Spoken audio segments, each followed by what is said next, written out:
Hey everybody, it's Kimberly Wynn here at Goodwill for another thrifted holiday shopping gift guide. I'm gonna thrift my friends some gifts, some last minute things you can do yourself. Come on in.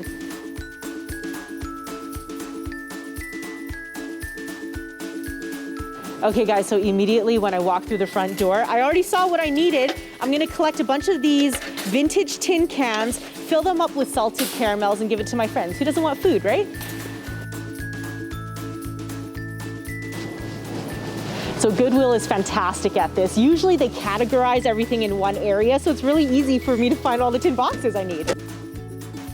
I'm already decorated for Christmas, but what's the harm in buying something else? If you like mood, candle holders at Goodwill. There's so many of them. It's going in the basket.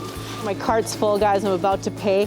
The best Christmas gifts is the one you can eat, honestly. I don't think we need any more materialistic stuff, so that's the best gifts to give somebody. Happy thrifting. So I brought home a variety of sizes of tin boxes and picked up a few clear plastic ornaments.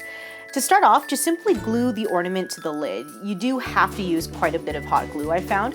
Then, using a funnel, fill the ornament with cocoa powder, crushed candy canes, and mini marshmallows. This is like that extra cozy gift that doubles as our decoration for the tin box. Now for my gifts this year, I'm making salted caramels. Honestly, I think everyone appreciates homemade treats. So easy and simple, it doesn't break the budget, and comes straight from the heart. Happy thrifting and have a wonderful holiday, everyone.